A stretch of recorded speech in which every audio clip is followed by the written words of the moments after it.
Okay, now we're going to tell Scratch to make it look like our sprite is moving, just like it was in Piskel. So the way we're going to do that is we're going to click back here on the scripts tab, and we're going to build some scripts. We're going to click on the when the green flag is clicked, is we're going to tell Scratch to have our sprite go between costumes. What's a costume, you ask? If I click over here on the costumes, you can see this is frame 1 of my animation and frame 2.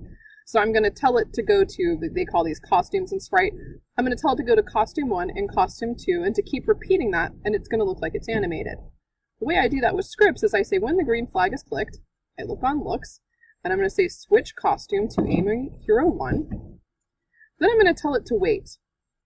I probably don't want it to wait 1 whole second. I might say half a second, and you can change that later if you need to.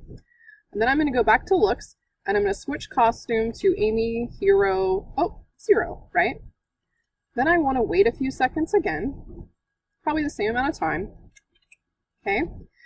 If I click on green, it'll do that 1 time. I'll show you. There it is. It did it 1 time. That was it. But I want it to keep doing that because I want it to look like my character is moving around. So what I need to do is there's this bracket here that says forever. I'm going to drag that over and pop it on top. And so what it's saying is when the green flag is clicked, I want you to switch between these 2 costumes forever. Okay? So now let's try it out by clicking on the green flag. There it is. Now it's not going very fast. So if I want it to go faster, all I have to do is just make this a smaller amount of time.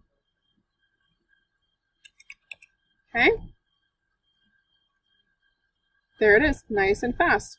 So that's all you need to do to animate your sprite from Piskel in Scratch.